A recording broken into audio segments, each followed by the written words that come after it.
são como para o Senhor, não para os homens. Tudo o que fizerem, façam de todo o coração, como para o Senhor e não para os homens. Que Deus aplique ao nosso coração a sua palavra de uma forma muito prática e que nós possamos sair daqui decididos a mudar a nossa disposição de vida. Bom, Paulo está aqui falando para a igreja de Colossos entre 60 e 62 depois de Cristo, algo assim, provavelmente mais uma de suas cartas da prisão. E ele está aqui enviando uma carta para reafirmar a soberania, a supremacia de Jesus Cristo sobre todas as coisas, sobre a criação e sobre a vida daqueles que encontraram com ele. Nos dois primeiros capítulos, Paulo faz algumas afirmações, escreve poeticamente, descrevendo quem Jesus Cristo é, e a partir do terceiro capítulo, Paulo chama, olha, já que vocês encontraram com Cristo, pensem nas coisas lá de cima, mudem a visão de vocês, mudem a base da vida de vocês. A base da vida de vocês era terrena, mas agora a base da vida de vocês, né? O chão que vocês pisam agora é um chão da eternidade, contendo esse alvo certo. Como eu falei semana passada, a vida do crente não é como a vida daquele que está buscando um alvo a ser atingido, porque o alvo nós já temos. Corram com perseverança a corrida que lhe está proposta, mantendo os olhos fitos naquele que é o autor e consumador da nossa fé, Jesus Cristo, nosso Senhor. É isso que a carta aos Hebreus fala. Nós temos um alvo, que é ser como Jesus. O propósito da vida do crente, o alvo definido da vida do crente é ser como Cristo, é ser como Jesus, é ter a imagem dele, viver a imagem dele aqui. Agora, o propósito de vida que nós temos é o percurso até esse alvo. Então, o que nós estamos vivendo como propósito de vida aqui, como uma vida, né, como citei semana passada, a frase do pastor Ed Renekiewicz, propósito não é um plano a ser descoberto, mas uma vida a ser vivida. Então você tem um propósito de vida, porque você tem vida. Se você está respirando hoje, e se você tem Cristo em seu coração, você não está como aquele que está buscando um propósito de vida, você tem um propósito de vida, você é um propósito de vida, porque você está buscando viver como Jesus Cristo. E é isso que Paulo está afirmando aqui para a igreja de Colossos. Olha, vocês encontraram com Cristo, vocês têm um objetivo, vocês definitivamente estão correndo para um alvo, vocês estão buscando diariamente essa semelhança. E Paulo vai, de uma forma muito prática, fazendo aplicações para a igreja, para a família, para os pais, para as mães. E aqui nesse verso, muito peculiar, de uma forma muito difícil para nós aplicarmos hoje, ele fala para os escravos. Paulo está aqui dando uma palavra para os escravos, para os servos no Império Romano. Diferente do que a gente fala, Paulo não passa pano para a escravidão. Eu creio que Paulo esteja aqui trazendo a uma realidade que não existia na época, que havia dignidade mesmo na vida de escravos. Paulo está lembrando a eles, olha, há em primeiro lugar dignidade, vocês têm uma identidade. Cristo tornou vocês dignos. Em lugar de serem escravos apenas, gente que não tinha valor, Cristo deu valor à vida de vocês. Vocês não são chamados escravos, vocês têm uma dignidade. O trabalho de vocês é frutuoso. Vocês são servos que têm um nome reconhecido nos céus. Em primeiro lugar, Paulo está lembrando, olha, mesmo numa condição mais difícil da vida, mesmo numa condição de injustiça social, e em Cristo Jesus vocês são tornados dignos, porque a identidade de vocês não está na escravidão, a identidade de vocês está nesse chamado de Cristo, nesse propósito de Cristo Jesus.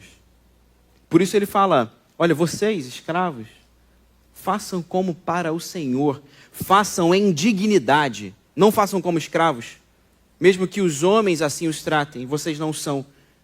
Por isso vocês não trabalham diretamente para eles, vocês trabalham para o seu Senhor. Essa é a identidade de vocês. O convite de Paulo a um trabalho em excelência não tem a ver com o momento social, mas tem a ver com a identidade. Porque trabalhar em excelência tem a ver com a nossa identidade em Cristo. Trabalhar em excelência não tem a ver com os méritos do seu filho, com os méritos do seu marido, com os méritos da sua esposa, com os méritos do seu pastor, com os méritos da sua igreja ou da sociedade. Trabalhar em excelência tem a ver com a nossa identidade em Cristo, com o nosso propósito de vida. Vocês viram aqui os três, começaram em lugares diferentes, começaram em condições diferentes. Havia injustiça aqui. Maitê estava sentadinha, de frente de uma camisa estendida. Aisha estava de olhos fechados. Léo estava a 2 metros do chão. Mas ambos atingiram o objetivo porque queriam fazer muito em excelência. Conseguiram dobrar uma camisa, coisa que talvez eu não conseguisse, por isso que eu não fiz parte da brincadeira. Conseguiram dobrar uma camisa porque queriam fazer, porque foram desafiados a fazer, mas fizeram. Fizeram porque estavam aqui, mas quando as câmeras se apagam, e quando as luzes se apagam, e quando não há ninguém vendo a gente, o convite é a gente agir da mesma forma. Não porque as câmeras ou as pessoas estão nos enxergando, mas porque somos pessoas identificadas em Cristo Jesus. O final não é receber um copo de prêmio, não é receber um brinde da vida. O final é ter cumprido seu propósito de existência. É não ter passado a vida em vão. É poder olhar para o seu momento de vida e falar, olha, apesar da vida ser injusta, apesar das dificuldades estarem sobre mim, eu tenho sido um bom pai, eu tenho sido uma boa mãe, eu tenho sido um bom servo de Jesus. Onde eu estou, eu tenho sido um bom empregado, eu tenho sido um bom patrão, eu sou um bom vizinho, porque essa é a minha identidade. Como você tem feito, como você tem vivido a sua vida? Tem vivido em excelência ou tem contabilizado as injustiças para justificar os erros? Tem usado as dificuldades da vida mas como um apoio para o seu procrastinar? Ou tem usado, sim, as circunstâncias da vida e a graça que vemos no cotidiano como um grande pontapé e um impulso da vida para falar, olha, não tem sido fácil. A vida, de vez em quando, prega peças muito difíceis. Mas eu sou em Cristo Jesus um servo excelente, uma serva excelente. E onde eu estiver, fazendo o que eu estiver fazendo, eu quero glorificar o nome do meu Senhor. Servir em excelência tem a ver com a nossa identidade. Mas servir em excelência aqui, para Paulo, tem a ver com a nossa intenção do coração. A expressão que Paulo usa aqui, tudo o que fizerem, ou seja, Paulo está aglutinando o que a gente faz com aquilo que a gente é. Para Paulo, não se dissocia quem eu sou do que eu faço. Tudo que vocês fizerem está muito vinculado a quem vocês são. Vocês têm uma identidade em Cristo Jesus. E por isso, já que são, façam de todo o coração. Porque trabalhar em excelência, por fim, tem a ver com a intenção do nosso coração, com a intencionalidade da nossa existência. Nós queremos sim mostrar Cristo para as pessoas. Nós queremos sim que, apesar de sermos apenas um espelho para a luz de Jesus, que esse espelho não esteja embaçado.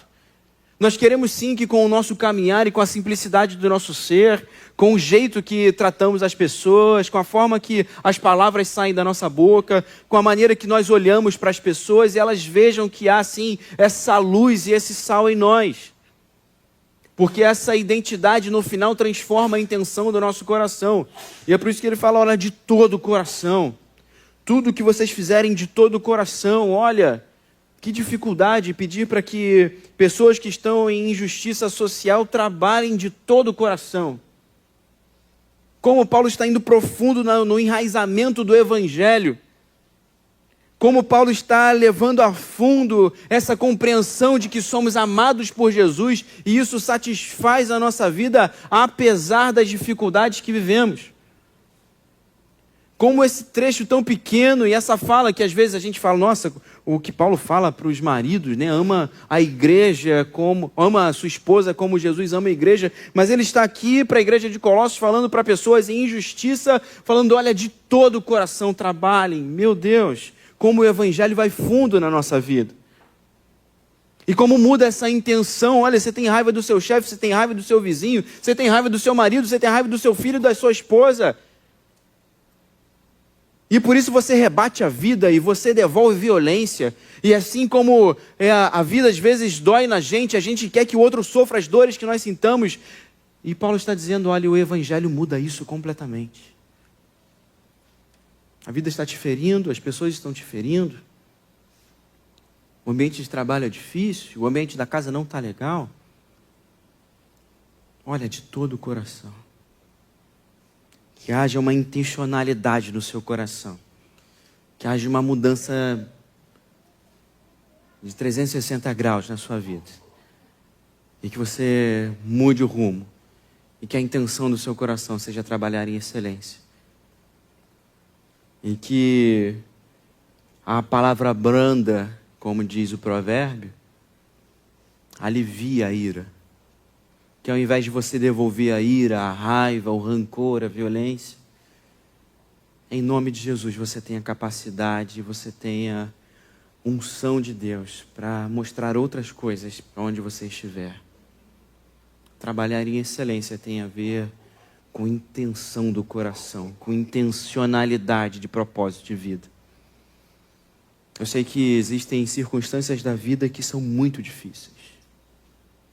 Existem relacionamentos que são opressores. E como a gente sempre faz esse parênteses, não estamos falando para mulheres em situação de violência prepararem uma janta para quem está agredindo. Não, nós não estamos falando isso. Nós não estamos falando para filhos que vivem abusos esperarem o abusador chegar. Nós não estamos falando isso. Essas são situações criminosas. E crime se resolve com justiça. Mas nós estamos falando aqui de situações sociais diversas e momentos da vida que por vezes causam desencontros nas nossas relações. Momentos às vezes na eclesia, na igreja, em que a gente vai se desgastando nos relacionamentos e vai se desanimando do serviço.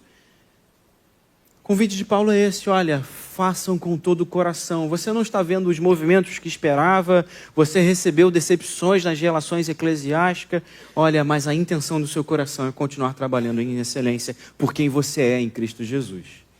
Porque você não é limitado nas relações da igreja, você não é limitado pelas experiências que você tem, você é em Cristo Jesus chamado a trabalhar em excelência. A entregar tudo que você pode, mesmo que as circunstâncias não sejam as ideais, mesmo que você parta de lugares diferentes dos outros, você é convidado sim, por quem você é em Cristo Jesus. Pela identidade que você tem em Cristo Jesus, você é convidado a trabalhar por Ele. E por fim, acho que Paulo termina de uma forma muito completa essa ideia, porque ele diz, olha, não para os homens, mas como para o Senhor.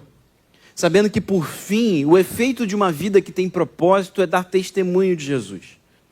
O fruto natural de quem tem propósito de vida é, naturalmente, testemunhar do amor de Jesus.